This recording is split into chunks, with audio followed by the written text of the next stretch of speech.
औज़ुबिल्लाहिमिनश्शैतानिर्रजीम बिस्मिल्लाहिर्रहमानिर्रहीम रब्बिश्रह ली सदरी वयस्सिर ली अमरी वहलुल उक़दतम मिन लिसानी यफ़क़हू क़ौली।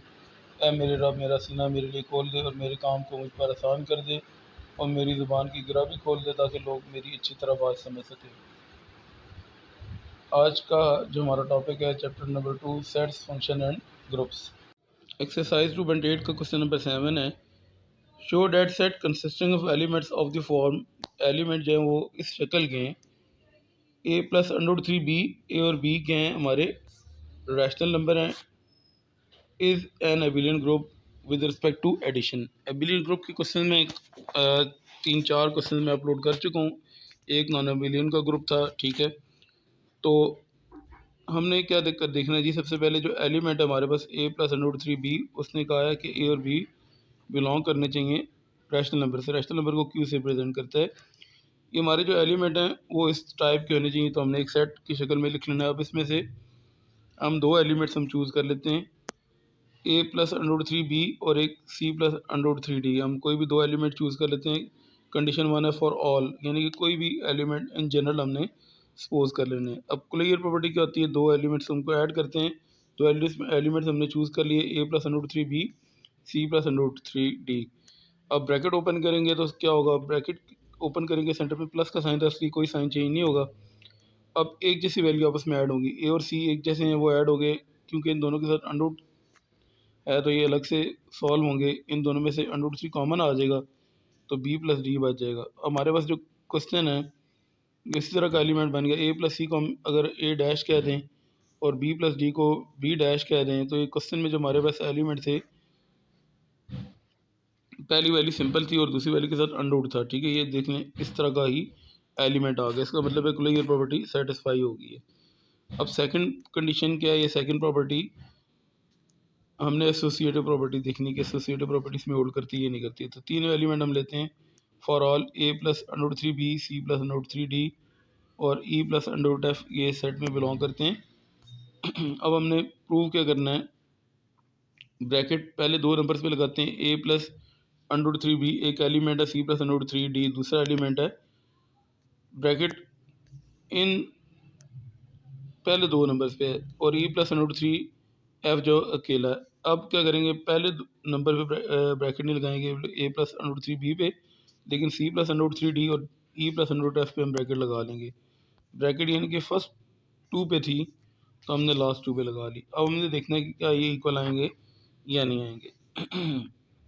आपको पता था कि अभी एक प्रॉपर्टी हमने सॉल्व की थी, क्लियर प्रॉपर्टी, जिसमें हमने कहा था कि एक जैसे वैल्यूज ऐड होंगी। ए में सी ऐड होगा, इन दोनों के साथ अंडर 3 है तो ये आपस में ऐड होंगे, अंडर 3 कॉमन आ जाएगा, बी प्लस डी आ जाएगा, E plus under 3 F as it is आ जाएगा। पहले इसी साइड को सॉल्व कर लेते हैं, दोनों साइडें मैंने इकट्ठी लिखी हैं, सॉल्व हम इसको कर लेते हैं, फिर दूसरी को देख लेते हैं। अब ए प्लस सी है, उसमें क्या होगा, ई ऐड होगा, ठीक है। एक जैसी वैल्यूज ऐड होनी है, ये भी अंडर 3 और ये भी अंडर 3 है, इन दोनों में से अंडर 3 कॉमन अगर आएगा तो बी प्लस डी और यहाँ पे एफ बचेगा, ठीक है। जो पहली ये वैल्यू ब्रैकेट में थी ये ब्रैकेट में ही लिखी है और ये वाली वैल्यू भी यहाँ पे ब्रैकेट में ही लिखनी है। अच्छा, हम सेकंड साइड को सॉल्व करते हैं। अब ब्रैकेट क्या है, सी प्लस ई, पहले ब्रैकेट सॉल्व होगी, सी प्लस ई होगा और इन दोनों में से अंडर 3 कॉमन आएगा तो डी प्लस एफ बच जाएगा। पहले ब्रैकेट सॉल्व कर ली।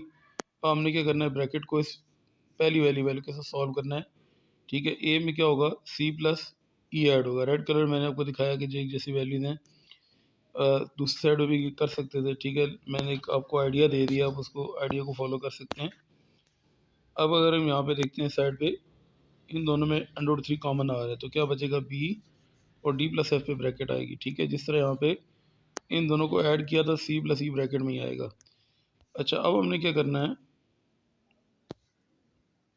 एसोसिएटिव प्रॉपर्टी होती है, जिस तरह अभी इन नंबर्स के लिए तो हमने प्रूव करना है, लेकिन ये जो हमारे पास नंबर हैं इनकी तो एसोसिएटिव प्रॉपर्टी हमारे पास है।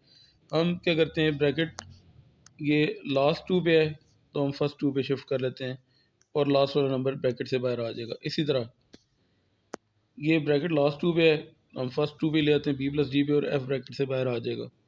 ठीक है, अगर हम ये देखते हैं ये दोनों साइड आपस में इक्वल आ गई हैं, क्लोजर प्रॉपर्टी हमने सेटिस्फाई करा दी थी, एसोसिएटिव भी होल्ड हो गई है। देखें मैं आपको अभी दिखा भी देता हूँ, ये वैल्यू इसके बराबर है और ये वैल्यू इसके बराबर है, दोनों आपस में बराबर आ गए हैं, एसोसिएटिव प्रॉपर्टी एग्जिस्ट कर गई है। अब हमने आइडेंटिटी और इन्वर्स को चेक करना है। सेमी ग्रुप हो चुका है, क्लोजर प्रॉपर्टी और एसोसिएटिव प्रॉपर्टी अगर हो जाए तो सेमी ग्रुप होता है, और अगर इसमें आइडेंटिटी आ जाए तो वो मोनाइड होता है। ठीक है, हम अब देखते हैं कि इसके अंदर आइडेंटिटी है या नहीं है।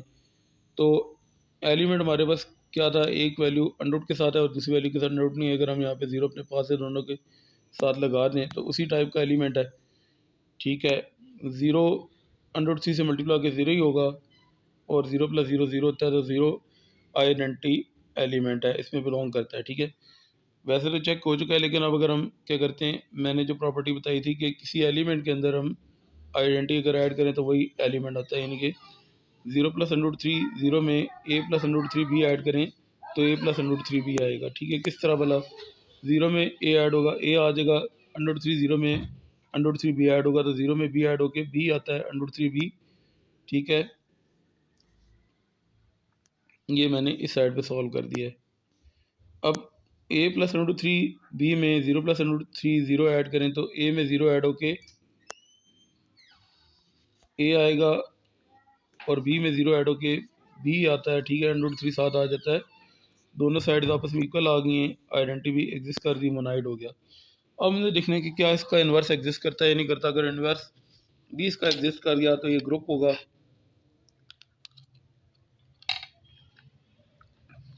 ग्रुप के बाद हमने फिर देखना होगा एबिलियन ग्रुप है या नहीं है।